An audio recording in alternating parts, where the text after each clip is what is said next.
हमने सबने परमानंद स्तोत्र का स्वाध्याय किया। परमानंद स्तोत्र नाम का ही स्तोत्र है, वास्तव में तो वो एक शास्त्र है। स्तोत्र वो होता है जिसमें किसी भगवान की, तीर्थंकर की स्तुति की जाती है। इसमें किसी तीर्थंकर की स्तुति नहीं है,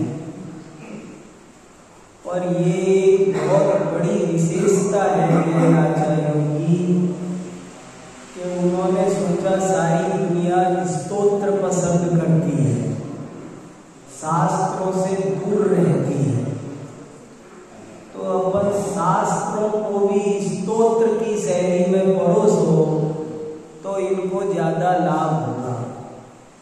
एक नियम है कि भाषा हमेशा श्रोता की होती है और भाव हमेशा वक्ता का होता है, ये नियम है। फिर से क्या, भाषा हमेशा श्रोता की चलती है और भाव हमेशा वक्ता का चलता है। जैसे अपन को किसी छोटे बच्चे से कहना हो, अपनी पत्नी को बुलवाना हो, तो अपन उससे कहते हैं बेटा जरा मम्मी को बुलाओ। तो मम्मी को बुलाओ का क्या मतलब है? हमारी मम्मी को नहीं बुला रहे हम तो पत्नी को बुला रहे हैं। लेकिन अगर उससे कहेंगे पत्नी को बुलाओ तो वो अभी इतना छोटा है कि पत्नी शब्द का भाव नहीं समझ पाएगा, तो उससे कहा मम्मी को बुला ताकि अपना काम हो जाए। भाषा श्रोताओं की चलेगी। आप प्राकृत में समझो तो हमारे आचार्य कहते हैं हम प्राकृत में समझाएंगे। आपको हमारी समझ में प्राकृत नहीं आती है, संस्कृत में समझाओ तो संस्कृत में समझाएंगे। आपको कि वो भी नहीं आती, आप तो हमको ब्रज भाषा में, अवधी में, हिंदी में, अब आजकल के लोग कहेंगे हमें अंग्रेजी में, तो हमारे जैनाचार्यों को कोई ऐतराज नहीं है। वो कह रहे तुम कोई सी भी भाषा में सुन लो। जैनाचार्यों ने एक सूत्र लिखा है, सर्व भाषा सरस्वती। बहुत अच्छा लगता है मुझे, सर्व भाषा सरस्वती, कि जितनी भी भाषाएं हैं संसार में कोई भाषा अच्छी बुरी नहीं होती, ये याद रखना। कितने ही लोग आपको ऐसे कहते मिलेंगे कि ये भाषा अच्छी होती है, भगवान की होती है, देवों की होती है, ये देव भाषा है, सुर भाषा है, और बाकी की सारी भाषा म्लेच्छ भाषा है। पर वास्तव में ऐसी बात नहीं है। सारी भाषाएं सरस्वती की पुत्री हैं। तीर्थंकर की दिव्य ध्वनि संसार की सभी भाषाओं में खिलती है। ऐसी कोई भाषा नहीं होती जिसमें तीर्थंकर की दिव्य ध्वनि न खिलती हो। 10 अष्ट महाभाषा समेत, लघु भाषा 7 शतक समेत, 700 लघु भाषा और 18 महाभाषाओं में जिनवाणी होती है, दिव्य ध्वनि खिलती है। इसलिए कभी कभी कुछ लोग आपको ऐसे मिलेंगे, अंग्रेजी भाषा कोई भाषा है, बेकार भाषा है, ये क्या BUT बट और PUT पुट, ये कोई होता है? बेकार बात। आप कभी किसी भाषा की हंसी नहीं उड़ाना, कभी किसी भाषा की बुराई नहीं करना, किसी भाषा की निंदा करना वो प्रकारांतर से सरस्वती की निंदा है। क्योंकि सारी भाषाएं सरस्वती की पुत्री हैं। अरे अच्छी बात किसी भी भाषा में कहो अच्छी है, और गालियां अगर कोई संस्कृत में दे तो नहीं, संस्कृत बहुत बढ़िया भाषा है, और कोई गालियां बके तो चलेगा? नहीं चलेगा। भाषा नहीं, भाव महत्वपूर्ण होते हैं। तो ये काम सदा से हमारे आचार्य करते आए हैं कि तुमको जैसे सुनना है वैसे सुनो, मगर बात जिनवाणी की सुनो। ये इसीलिए पूजाओं में, स्तुतियों में तत्व ज्ञान भरा। तो इसीलिए मैंने एक वाक्य सबसे पहले बोला कि परमानंद स्तोत्र वास्तव में स्तोत्र नहीं है, शास्त्र है। क्यों कि स्तोत्र तो उसे कहते हैं जिसमें किसी तीर्थंकर विशेष की स्तुति की जाए। महावीराष्टक स्तोत्र, आदिनाथ स्तोत्र, पार्श्वनाथ, सारे स्तोत्रों में इसमें किसकी स्तुति है? तो ये तो उन्होंने देखा कि सब लोग स्तोत्रों के पीछे लगे पड़े हैं और शास्त्र की मूल मुद्दे की, अध्यात्म की बात पर जो जैन दर्शन का प्राण है उस पर ध्यान नहीं दे रहे हैं। तो उन्होंने कहा अपने क्या है, हेडिंग लिखो स्तोत्र, और किसकी स्तुति लिखो? आत्मा की स्तुति लिखो। भगवान दो तरह के होते हैं, एक कार्य भगवान, एक कारण भगवान। नियम सार में इस विषय का बहुत विस्तार से वर्णन आया है। परमात्मा दो तरह, एक कारण परमात्मा, एक कार्य परमात्मा। कार्य परमात्मा मंदिर में होते हैं, कार्य परमात्मा समोसरण में होते हैं, कार्य परमात्मा सिद्ध शिला पर होते हैं, लेकिन कारण परमात्मा इस देह रूपी देवालय में रहते हैं। वे जिनालय में रहते हैं, वे देवालय में रहते हैं, मगर कारण परमात्मा इस देह रूपी देवालय में रहता है। उस कारण कार्य परमात्मा की आराधना से पुण्याश्रव होता है, साथ ही से पुण्य का बंध होता है। लेकिन इस कार्य परमात्मा की स्तुति से, इसकी आराधना से धर्म होता है, शुद्धोपयोग होता है, सारे कर्म कटते हैं। शास्त्र में और स्तोत्र में क्या फर्क होता है? पूजा में और प्रवचन में क्या अंतर है? सरलता से याद रह जाए सबको, इस तरीके से एक लाइन में बताता हूं। प्रवचन में और पूजा में क्या अंतर है कि जब भक्त बोले और भगवान सुने तो उसको कहते हैं पूजा, लेकिन जब भगवान बोले और भक्त सुने तो उसका नाम है प्रवचन। प्रवचन में कौन बोलता है? जिनवाणी है। जब भगवान बोलते हैं और भक्त सुनते हैं तो उसका नाम है प्रवचन।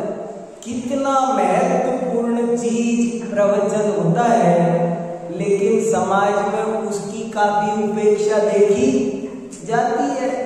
मेरे को स्वाध्याय की रुचि कब और कैसे लगी? मेरे को इसी बात से लगी जब मैंने ये सुना कि भाई देखो किसका बोलना ज्यादा इम्पोर्टेंट है, हम भगवान को सुनाएं ये ज्यादा इम्पोर्टेंट है या उनकी हम सुने ये ज्यादा इम्पोर्टेंट है? सोचो आप। अरे हम उनको क्या सुनाएंगे? नहीं, अगर अपन अपने दुखड़े भी सुनाना चाहें तो हम क्या सुनाएंगे? तुम तीन भुवन के स्वामी, तो आप तो केवल ज्ञानी हो। वो तो हमारे दुख दर्दों को बिना कहे ही जानते हैं, अब उनको क्या सुनाएंगे?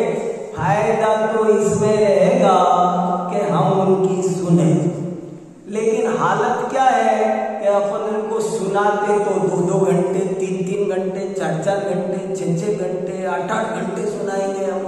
और जब उनके सुनाने का नंबर आएगा, जैसे समझ लो 6 घंटे का विधान हो गया और अब प्रवचन का नंबर आया, तो हम क्या कहते हैं? अब टाइम नहीं है। मैंने देखो कितना फर्क पड़ता है।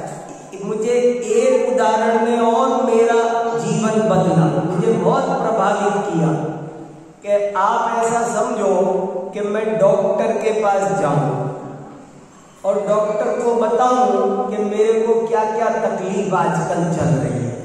मैं उनको 1 घंटे तक बताऊं, डॉक्टर साहब यहाँ सिर में दर्द होता है, पेट में ये होता है, सो के उठता हूँ तब ये होता है, सोने से पहले ये होता है, चलता हूँ तो ये होता है, सीढ़ी चलता हूँ तो ये होता है। मैं 1 घंटे तक उनको सारी बातें अपनी सुनाऊं और 1 घंटे बाद डॉक्टर कहता है कि अच्छा सुनो, तो अभी तो मुझे दुकान को देर हो रही है, ऑफिस को देर हो रही है, डॉक्टर साहब ऑफिस को देर हो रही है, अब बताओ।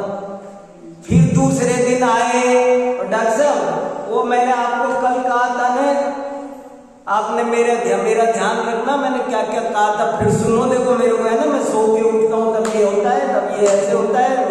फिर 1 घंटे वही सुनाया जो कल सुनाया था, वो रोज सुनाते हैं। और जब डॉक्टर के कहने का नंबर आता है तो हमको ऑफिस को देर हो रही है। तो ये बात ने भी मुझे ऐसा बहुत प्रभावित किया और तब से मैंने स्वाध्याय शुरू कर दिया। मैंने कहा स्वाध्याय करना चाहिए, ये जो शास्त्र भरे हैं इनको हम पढ़ेंगे नहीं तो कैसे काम चलेगा। मुझे लगता है ऐसी भावना अकलंकाचार्य के मन में भी आई होगी और इसीलिए उन्होंने कहा कि मैं एक परमानंद स्तोत्र लिखता हूं, क्योंकि ये स्तोत्र का नाम सुने बिना तो मानेगा नहीं। और बात लिखो तत्व ज्ञान की, अध्यात्म की, और इसलिए उन्होंने इसमें परमानंद स्तोत्र में थोड़े से में सारा निचोड़ जो कुछ हमको करना है वो सब लिख दिया। शरीर से भिन्न भगवान आत्मा वो सूरज की तरह प्रकाशमान है। देखो ये बात समझ में आती है हमारे आपके? आत्मा दिखता है कि नहीं? देखो एक प्रश्न पूछ रहा हूं मैं आपसे, आत्मा दिखता है कि नहीं? अब ये गहरी बात है। और वो ये कह रहे हैं कि वो तो बिल्कुल प्रकट है, सूरज की तरह प्रकट है, एकदम क्लियर है, हर आदमी को दिख ही रहा है। जरा इस बात पे सोचना, आपको हमको आत्मा दिख ही रहा है, बिना दिखे किसी एक को भी बचा नहीं है, सबको दिखाई देता है। बच्चे बच्चे को, आबाल गोपाल सभी को ये आत्मा दिखाई दे रहा है। अब बताओ ये कैसी बात हो रही है? हम तो कह रहे हैं नहीं दिख रहा और वो कह रहे हैं तुम्हें दिख रहा है, तो क्या करना? बोले थोड़ा सा ध्यान लगाओ, तुम्हें दिख ही रहा है। और इसके लिए एक उदाहरण मेरे को बहुत अच्छा लगता है कि पहले छोटे थे हम तो पत्रिकाओं में एक पहेली आती थी और उस पहेली में एक जंगल सा बना होता था और लिखा होता था इस जंगल में एक हिरण छुपा हुआ है, ढूंढिए। और हम घंटों तक माता बच्ची करते रहते थे पर वो हिरण दिखता ही नहीं था कहाँ है। लेकिन बाद में कोई बताता था कि सुनो इधर आओ, ये देखो ध्यान से देखो, ये जो अब तुम्हें ना पेड़ वेड़ मत देखो, तुम ये जो खाली जगह बनी हुई है ना, ये खाली जगह का आकार देखो, ये देखो ये खाली जगह का जो आकार है ना, ये इसके 4 पैर हो गए, ये पूंछ हो गई, ये सींग हो गई, देखो ये। अब उसके बाद में वो हिरण ही हिरण दिखता है, अरे ये तो रहा, इतना साफ है। ऐसे ही आत्मा हमको आपको दिखाई दे रहा है, अब भी दिखाई दे रहा है, अभी इस समय दिखाई दे रहा है। कैसी गजब की बात है। अब इस रहस्य को जो समझ जाए, कहा ना योगी गम्यम रहस्यम, ये योगी गम्य रहस्य है, जरा सा उपयोग लगाओ, और जो इसमें उपयोग लगा के उस आत्मा को देख ले, वही सच्चा पंडित है। कितनी बढ़िया पंडित की परिभाषा बताई। पंडित शब्द बना पंडा संजाता यस्य स पंडिता, जिसके पंडा माने भेद विज्ञान, जिसको भेद विज्ञान हो गया वही पंडित है। पंडित का संबंध किसी ड्रेस से, किसी कपड़े से, किसी और चीज से, तिलक विलक से, किसी चीज से नहीं है। पंडित का संबंध तो केवल भेद ज्ञान से है, जो शरीर में व्यवस्थित निज देहे व्यवस्थितम, अपने शरीर के अंदर व्यवस्थित आत्मा को देख ले, उसका नाम ही पंडित है। ऐसे ऐसे कहा। और भी बहुत सारी बातें हैं, इसको जितना पढ़ो उतना आपको आनंद आएगा। लेकिन मैं अब आज आपका ध्यान एक चौथे नंबर के श्लोक पर कुछ खास बात कहना चाहता था, पर वो समय नहीं था इतने सारे श्लोकों के साथ में, तो कह नहीं पाया। तो आज मैं अब थोड़ी देर आपको रोकना चाहता हूँ केवल चौथे श्लोक। कौन से पर? केवल चौथे पर रुकना है हमें अब आज। और ऐसे ये मैं एक सैंपल दिखा रहा हूं, ऐसे आपको सारे के सारे पर रुक करके स्वाध्याय करना है। एक एक पे रुक करके स्वाध्याय करेंगे तब ज्यादा आनंद आएगा। तो चौथा श्लोक एक बार फिर से पढ़ते हैं, ध्यान से विचार करते हैं। कितना बढ़िया श्लोक है, कितनी महत्वपूर्ण बात उसमें कही है। देखो क्या कहा, उत्तमा स्वात्म चिंता देह चिंता च मध्यमा, अधमा काम चिंता पर चिंता धमा। मैंने ग्रुप पर भी भेज दिया है, किसी को अगर नहीं कागज मिल रहा हो तो आप उस पर भी देख सकते हो।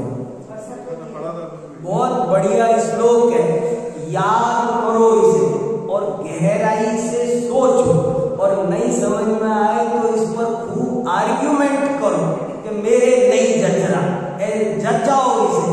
क्या कहना चाह रहे हैं, ये मेरे घर की बात नहीं, इतने बड़े अकलंक आचार्य की बात है। और ये बात जैसे यहाँ कही है, आप कहो तो ऐसी की ऐसी मैं और भी प्राकृत में से, संस्कृत में से, दूसरे ग्रंथों में से भी ये के यही अर्थ वाली दूसरी गाथा दिखा सकता हूँ आपको। कोई कहे मैं परमानंद स्तोत्र तो नहीं मानता, इसमें ऐसी बात लिखी है, तो मैं दूसरा भी दिखा सकता हूँ।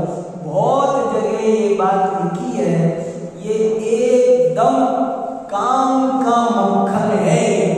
और हमारी जो बहुत एनर्जी वेस्ट हो रही है, उसको संभालने का बहुत बढ़िया उपाय है, इसलिए इस पर ध्यान देना है।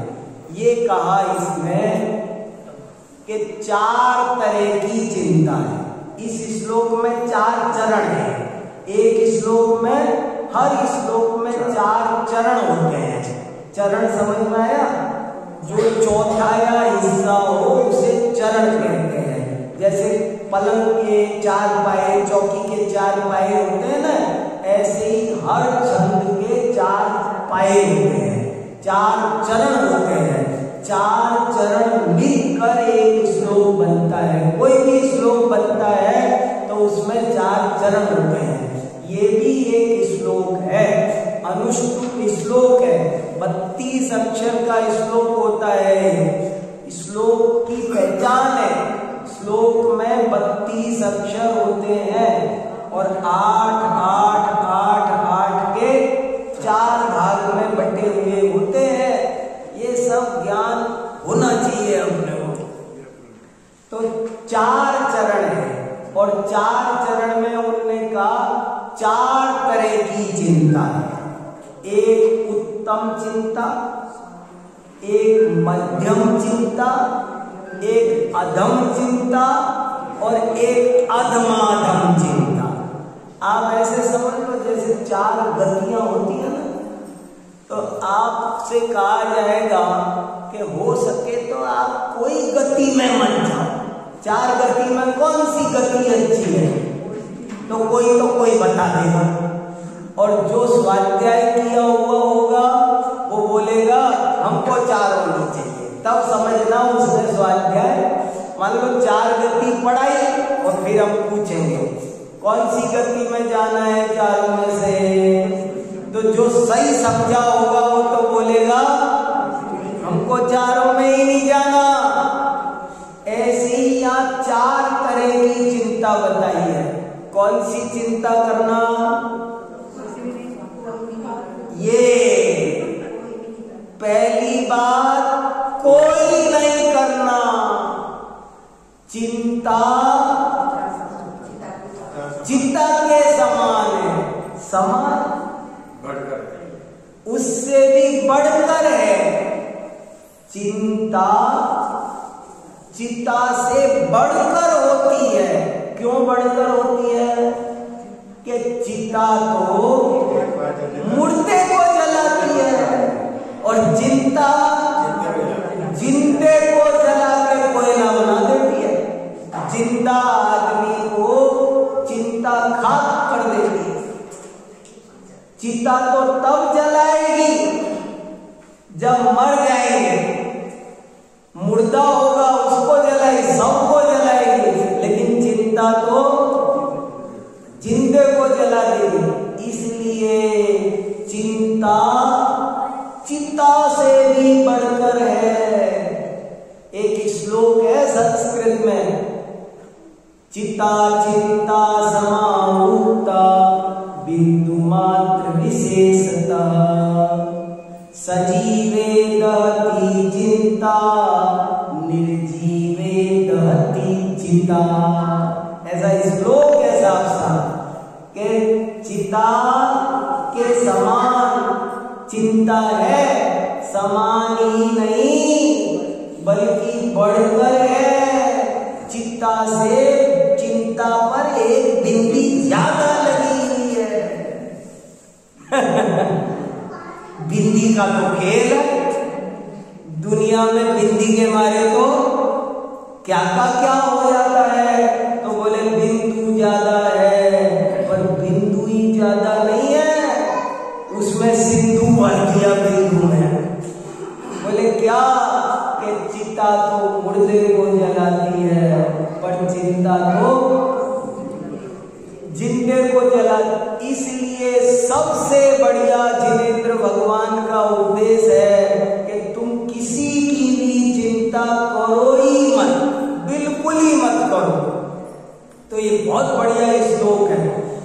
चिता चिंता समाहुता बिंदु मात्र विशेषता, सजीवे दहती चिंता निर्जीवे दहती चिता। इसलिए चिंता तो करो ही मत, बिल्कुल मत करो। लेकिन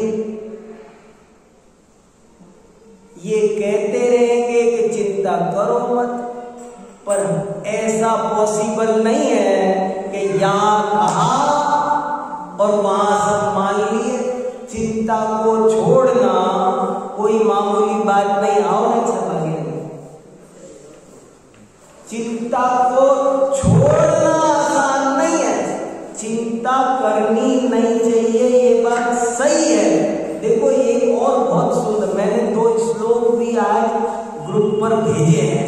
महाराज जी उनको बहुत सुनाया करते थे और बहुत काम के श्लोक है, इतने अद्भुत श्लोक है, याद करने लायक। हमारा तो जीवन बदला है, हम तो इनका स्वाध्याय करते रहते हैं निरंतर। एक और सुनो आप, कितना गजब का लिखा है। चिंता बद्धौ सयल जग, 1000 साल पुराना है, प्राकृत भाषा में लिखा हुआ है। बहुत सुनाते थे बड़े महाराज जी। क्या? चिंता बद्धौ सयल जग, सारा जग, सयल जग माने, सयल माने सकल, सारी दुनिया चिंता से बंधी हुई है। सारी दुनिया, सबको चिंता लगी है, सास को भी, बहू को भी, टीचर को भी, स्टूडेंट को भी, जिनकी नौकरी लग गई उनको भी, जिनको नहीं लगी उनको भी, व्यापारी। दुनिया में चिंता से रहित कोई नहीं है, सबको कोई ना कोई चिंता लगी हुई है। चिंता बद्धौ सयल जग, चिंता किन्हु न बद्ध, चिंता ने सबको बांध रखा है, लेकिन किसी ने चिंता को बांध के नहीं रखा।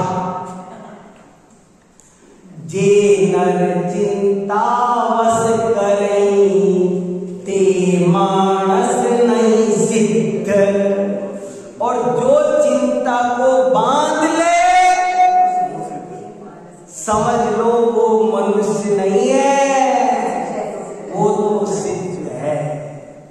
थोड़ी देर के लिए भी चिंता पर विजय प्राप्त करनी। एक बड़ी गजब की बात महाराज सुनाते थे, इतना मेरे को रोमांच होता है, इतना उसमें सार भाषिक होता है कि बहुत से लोग कहते हैं मैं माला करता हूं तो मेरा मन नहीं लगता। क्या कहते हैं? आपने भी सोचा हो, बहुत कहते हैं, बोले मैं सब कहते हैं सभी कहते हैं माला करते हैं तो मन नहीं लगता। तो वो कहते थे सुनो, ये बात हमारे आचार्य जानते थे, तुम चिंता मत करो, उनको पता है।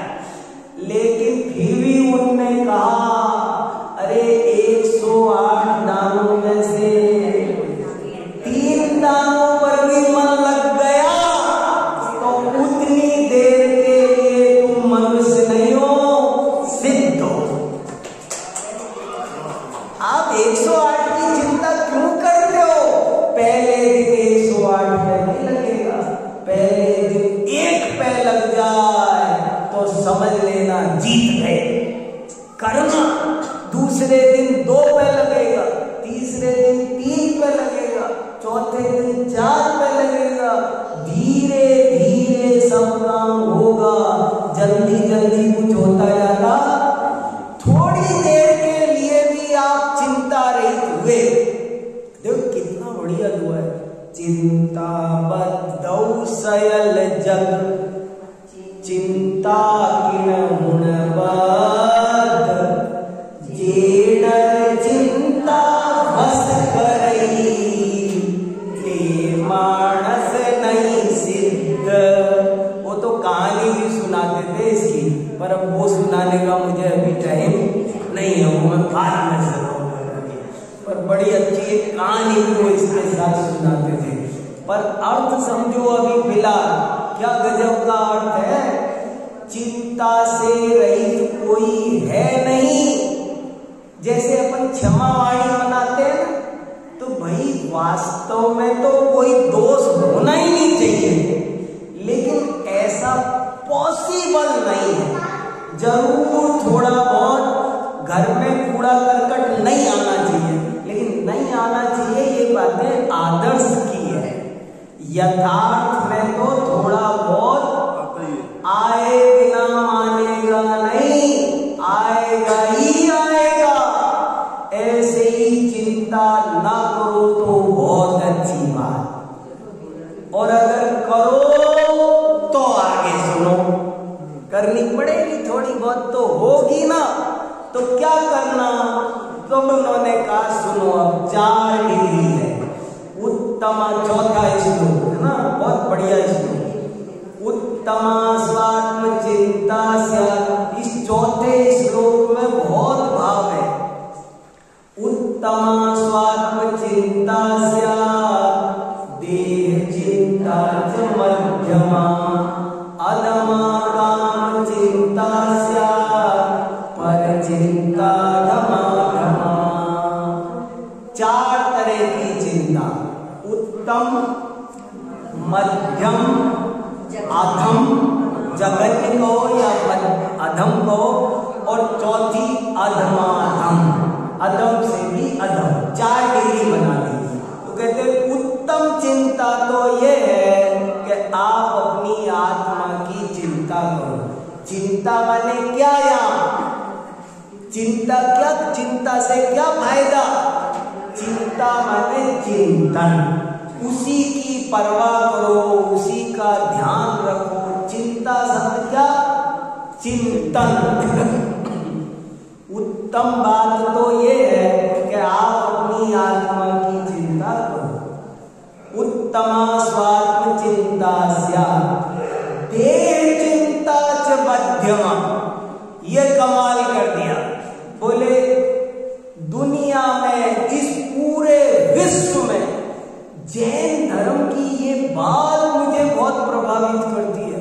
जो जैन धर्म आत्मवादी, अध्यात्मवादी दर्शन है, वो ये कह रहा है कि इस पूरे विश्व में अपनी आत्मा के बाद सबसे ज्यादा कीमती चीज कोई है, सबसे ज्यादा ध्यान रखने लायक कोई चीज है, तो वो है तुम्हारा शरीर।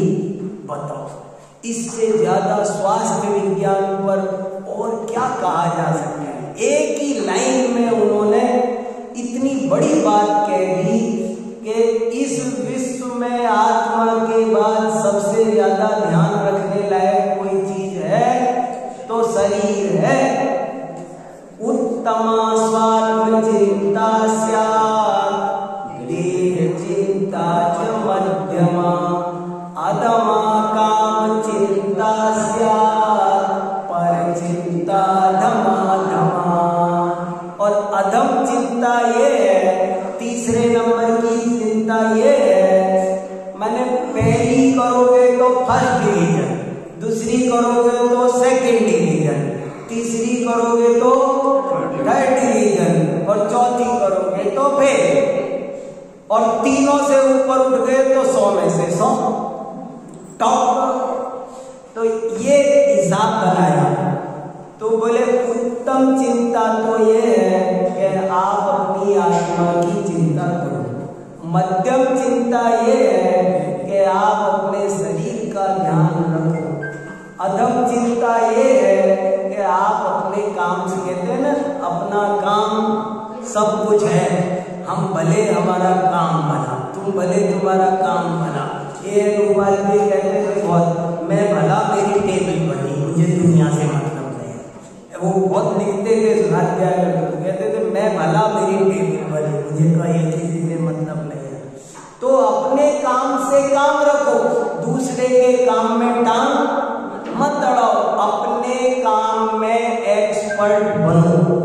जिसको जो काम मिला है, जिसने जो काम लिया है, उस काम में हर आदमी को अपने काम के साथ न्याय करना चाहिए।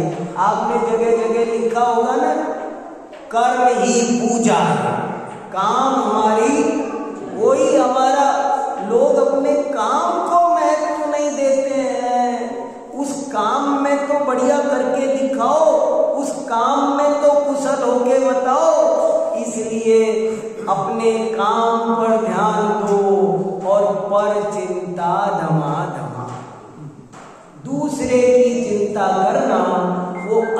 सबसे अधम चिंता है। देखो क्या विभाजन। अब इस पर थोड़ा बहुत शांति से सोचने की जरूरत है। एक एक लाइन पर उत्तमा स्वात्म चिंता देह चिंता च मध्यमा अधमा काम चिंता पर चिंता धमा। अध्यात्म विद्या को समझना हो तो ये श्लोक समझना बहुत जरूरी है। ये श्लोक में सारी अध्यात्म विद्या भरी है। ये नहीं समझे तो अध्यात्म विद्या समझ में नहीं आई। और सारी बातें आ गई इसमें, ऐसा कुछ नहीं है। लौकिक भी आ गया, व्यवहार भी आ गया, निश्चय भी आ गया, सब आ गया इसमें। अरे ये बात छोटी नहीं है कि आप इस विश्व में शरीर के आत्मा के बाद सबसे ज्यादा ध्यान देने लायक कोई चीज है तो वो क्या है? अपना शरीर है। मैं कभी कभी ऐसे सोचता हूँ, देखो अभी 4 चरण में भी एक एक पर एक एक घंटे बात कर सकते हैं। उत्तमा स्वात्म चिंता में 1 घंटा बात कर सकता हूँ। देह चिंता मध्यम, इस पर 1 घंटे बात करनी है मुझे। और काम, अपने काम की चिंता, इस पर मैं आपसे 1 घंटा बात कर सकता हूँ। और पर की चिंता अधमाधम है, इस पर 1 घंटा बात कर सकता हूँ। 2 घंटे बात हो सकती है। 2 घंटे है, माल है इसमें। इस श्लोक में इतना माल है। अब देखो, एक दफे मुझे हमारे गांव में आम जनता के बीच में बोलना था और वहां मैंने दूसरे चरण पर बोला, देह चिंता च मध्यमा। कि आप सोचो, 1 मिनट ये सोचो कि मुझे आत्मा से कोई मतलब नहीं है। जैसे आजकल के बहुत नए बच्चे कहते हैं ना, हमको आत्मा से कोई, किसने देखी आत्मा, किसने देखा स्वर्ग नरक मोक्ष, हमें आत्मा का कल्याण कुछ नहीं करना, हमें तो शरीर का कल्याण करना है। तो मैं कहता हूं चलो आ जाओ, बैठो। अगर सोचो, जिसको आत्मा का कल्याण नहीं करना है कोई बात नहीं, लेकिन यदि शरीर का भी कल्याण करना होगा तो वो कम से कम 50% धर्मात्मा तो अभी बनेगा। समझ में आया बात आपको? जिसे शरीर का भला करना है ना, आत्मा का छोड़ो अभी एक बात ये बताओ, जिसे शरीर का हित करना है वो गुटखा खाएगा? जिसे शरीर का हित करना है वो सत्य व्यसन में लगेगा? जिसे शरीर का हित करना है, कोई कहता मुझे शरीर है ना, मुझे दुनिया में सबसे प्यारी चीज क्या मेरे लिए, आई लव माई बॉडी। अगर कोई कहे मुझे मेरा शरीर प्यारा है, बस मेरे को इससे प्यारी चीज मेरे लिए दुनिया में कोई नहीं है, मैं इसको जरा सा भी हार्म नहीं पहुंचाना चाहता, ऐसी जिसकी इच्छा है वो रात में खाना खाएगा। क्योंकि रात में खाना खाने से शरीर खराब होता है। वो कोई भी कितने गलत कामों से बच जाएगा। जिसको शरीर प्यारा है वो क्रोध करेगा।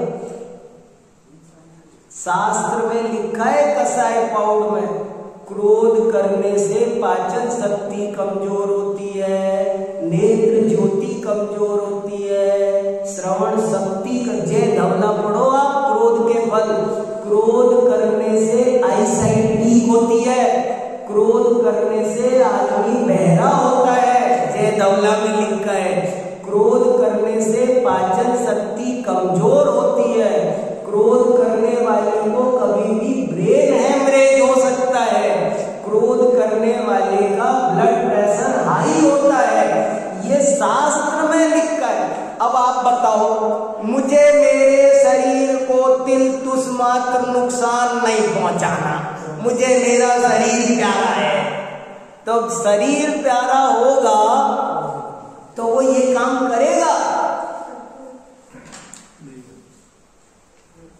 कितने पापों से बच जाएगा, हिंसा, झूठ, चोरी। आत्मा को तो नुकसान शरीर को भी नुकसान सारे अभक्ष भक्षण उनमें हिंसा होती है और नरक मिलता है, वो तो बाद की बात है। सारे अभक्ष पहले नंबर पर शरीर को नुकसान पहुंचाते हैं। अगर कोई व्यक्ति शरीर से भी प्रेम करता है तो वो उस व्यक्ति को आधा धर्मात्मा होना पड़ेगा। जिसको शरीर प्यारा है वो शराब पिएगा कभी, सारा लीवर डैमेज कर देती है, वो क्यों पिएगा? उसको तो वो बड़ा प्यारा है, शरीर प्यारा है। तो इसलिए जिसे शरीर से भी प्रेम होगा वो भी कम से कम कितनी सारी बातों से वो बच जाएगा। जिसको शरीर प्यारा होगा वो लेटे लेटे टीवी देखेगा, बहुत देर नहीं भाई, मोबाइल पर घंटों देख रहे हैं, ये काम करेगा? क्यों नहीं करेगा? क्योंकि उससे आगे खराब होती है, शरीर खराब होता है और शरीर खराब से करना नहीं है। इसलिए देह चिंता मध्यमा, अरे भले आदमी कम से कम अपने शरीर का तो ध्यान रखो। आपको पता है आयुर्वेद में क्या लिखा है? हमारे शरीर के सभी अंग ऐसे बने हुए हैं कि 300 साल तक आराम से चल सकते हैं, ऐसा लिखा है चरक संहिता में। मेरा जो लीवर है ना, मेरी ये आंखें ऐसी है कि 300 साल बढ़िया चल सकती है। मैं पूरे 100 साल इस्तेमाल करके डोनेट कर दूंगा, किसी के काम आएगी, वो 100 साल यूज कर सकता है और फिर बाद में फिर कोई 100 साल यूज कर, 300 साल यूज हो सके ऐसा बढ़िया हमारा शरीर है। हमारे शरीर जैसी मशीन दुनिया में नहीं है। आप गन्ने की मशीन लगाते हो, चीनी बना शुगर फैक्ट्री, कितने करोड़ों की मशीन लगाते हो, और ये शरीर कैसा है?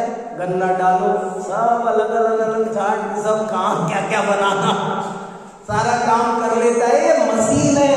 समंत भद्राचार्य ने इसको लिखा है अजंगमम जंगम ते यंत्रम। शरीर है वो बहुत दुनिया का आश्चर्यजनक कल है, यंत्र यंत्र यंत्र है। तो ये बहुत बड़ा यंत्र है। शरीर की तो कीमत समझो, अरे अपन धर्म की कीमत, आत्मा की कीमत, हमें हमारे काम की कीमत पता नहीं है। हम हमारे काम से का प्यार नहीं करते हैं। अपने काम के लिए आदमी को जीना चाहिए। कर्म का बहुत बड़ा महत्व है।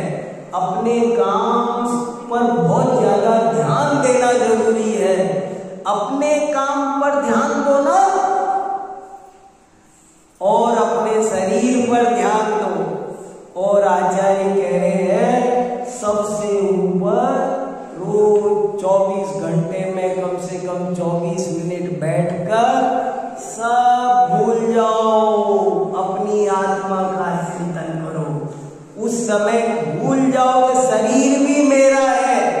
शरीर का भी ध्यान उस वक्त थोड़ी देर के लिए भूल जाओ।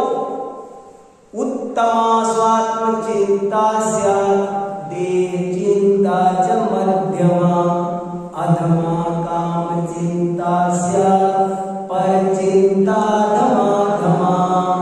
उत्तम चिंता अपनी आत्मा की, और ये अपनी आत्मा की चिंता है ना, ये एक बार अटपटी लगती है बात। मेरे को बहुत दिन तक समझ में नहीं आई। मेरे को लगा ये क्या स्वार्थी बना है, मुझे बहुत, मैं अपने मन की बता रहा हूं, ये क्या मतलब है? दूसरे की चिंता मत करो, अपनी चिंता करो बस। ये मुझे बहुत दिन तक समझ में नहीं आया। लेकिन जबकि दुनिया में कुछ धर्म ऐसे थे कि जो ये कह रहे थे कि दूसरे की ही चिंता करो, दूसरे की चिंता करना ही धर्म है। 18 पुराणों का सार क्या है? क्या बोले? पर की चिंता करो। तब जैन धर्म ने ये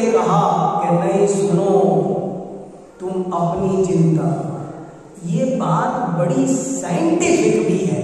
साइंटिफिक कैसे है कि देखो ये तरीका है काम करने का।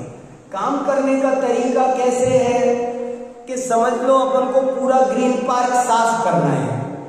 अगर हर आदमी अपने घर के आगे से साफ कर ले तो पूरे ग्रीन पार्क की सफाई हो जाएगी, सारी दुनिया ठीक हो जाएगी। अगर सब अपना अपना कल्याण कर ले तो ये देखो ये क्या तरीका है कि मैं कहूँ कि श्रवण जी मैं आपको खिलाऊं, आप मुझे खिलाओ। दुनिया में क्या चलता है, मैं आपको खिलाऊं, आप मुझे खिलाओ। अरे क्यों, आप अपने हाथ से आप खाओ, मेरे हाथ में खाऊंगा। कैसी ये एक बहुत बड़ी बात है, इसके पीछे विज्ञान है। ये बात मामूली नहीं है। कोई दूसरे को तैरना कब सिखा सकता है, पहले अपना मास्क बांधे तब दूसरे की सहायता करे। खुद तैरना नहीं आया तो आप दूसरे को तैरना सिखा नहीं सकते। मुझे गाड़ी चलाना आता नहीं और मैं कहूँ सुदेश भैया मैं आपको गाड़ी सिखाऊंगा, क्या होगा, दोनों मरेंगे हम।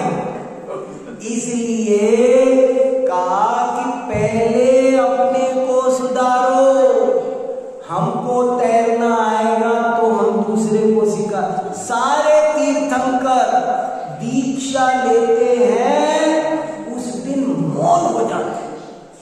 बताओ महावीर भगवान जिनकी जयंती आने वाली है, वो जिस दिन दीक्षा ली उस दिन मौन हो गए, कुछ बोला नहीं। मैं कभी कभी सोचता हूँ अपन को हर हफ्ते प्रवचन करना और उन्होंने एक प्रवचन नहीं किया, एक किताब नहीं लिखी, एक लेख नहीं लिखा। क्या वे जानते थे कि लोटा क्षमता है, कुआं कभी भी क्षमता, यही व्यवस्था है। कोई किसी को समझा सकता होता तो आदिनाथ भगवान अपने पोते को तो समझा लेते। मुझे तो महाभारत की एक बात बहुत अच्छी लगती है। महाभारत में एक बात लिखी है कि श्री कृष्ण बहुत चाहते थे कि महाभारत ना हो, वे टालना चाह रहे थे, बहुत कोशिश कर रहे थे और इसके लिए उन्होंने 36 चक्कर काटे इधर से उधर। कभी कौरवों के गए, पांडवों के बहुत गए, चप्पल घिस गई हो, इतने चक्कर काटे। लेकिन चक्कर क्या पड़ता था, जैसे कि वो दुर्योधन के पास गए तो दुर्योधन के पास जाते थे तो दुर्योधन झट से खड़ा होके पैर छूता था, कुर्सी देता था, बैठो चाचा, खूब आदर करता था, नाश्ता कराता था। तब श्री कृष्ण कहते थे दुर्योधन तू पैर छूता है, नमस्ते करता है, इतनी इज्जत करता है, पर कहना तो मानता नहीं है। अरे भले आदमी तू मेरा जरा सा कहना मान, देख वो भी तो तेरे ही भाई है, सारे सैकड़ों हजारों गांव तेरे, तू उनको मेरे कहने से 5 गांव दे दे जीवन यापन के लिए, और तू अपनी इच्छा से मत दे, मेरे कह, कोई कहे तो कह देना, मैं तो नहीं देता, मगर चाचा ने कहा था उनकी वजह से मैंने दिए, तू दे दे, तू मेरे कहने से 5 गांव। तो दुर्योधन बहुत इज्जत करता, पैर छूता, सब करता, लेकिन जब गांव देने की बात आती तो बिखर जाता और कहता सूच्यग्रम न दास्यामि। क्या कहा चाचा, 5 गांव, सुई की नोक नहीं दूंगा, सुई की नोक बराबर नहीं दूंगा, सूच्यग्रम न दास्यामि। ए भैया थक गए, थका के श्री कृष्ण फिर युधिष्ठिर के पास गए और युधिष्ठिर के पास जाके कहने लगे, अरे युधिष्ठिर, मूर्खों को नहीं समझाया जाता, समझदार को समझाया जाता है। वो तो पागल है, तुम उसके मुंह क्यों लगते हो? तुम तो समझदार हो, ये बताओ न्याय तो फिर भी नहीं हुआ, बंटवारा तो हुआ नहीं ना, आधा आधा तो होना चाहिए था, वो तो हुआ नहीं। अब तुम 5 गांव की शर्त, 5 गांव लेके भी क्या करोगे? जिनके पास 5 गांव नहीं है वो क्या जी नहीं रहे? छोड़ो मेरे कहने से 5 गांव की जिद छोड़ दो, तुम छोड़ दो। तो युधिष्ठिर बिगड़ जाता, कहता था हमने क्या चूड़ी पहन रखी है, कैसे नहीं देगा, वो देगा, उसकी छाया देगी, 5 गांव तो उसको देनी पड़ी। ए भैया अब आखिरी लाइन सुनो, आखिरी लाइन में ही तो भाव है, वहां जो लिखा वो सुनो। देखो श्री कृष्ण जैसा चतुर कूटनीतिज्ञ युधिष्ठिर जैसे धर्मात्मा को भी नहीं समझा सका, कौन किसको समझा सकता है? हम और आप किस पेड़ के पत्ते हैं भैया? अपन को भ्रम हो जाता है, हमने किसी को समझाया, उसकी भली होनहार होती है तो वो खिंची आता है और उसे थोड़ा सा इशारा मिल जाता है और हमको भ्रम हो जाता है कि मैंने उसको संभाल लिया। वास्तव में कोई किसी को संभाल सकता नहीं है, अपने बच्चे सब अपन निमित्त मात्र हैं थोड़े से, वो भी उसकी योग्यता पकी हो तो। अध्यात्म विद्या समझनी हो तो ये बात समझना जरूरी है, उसकी अपनी तैयारी हुई हो, उसकी योग्यता पकी हो, तो हम और आप डूबते को तिनके का सारा जैसा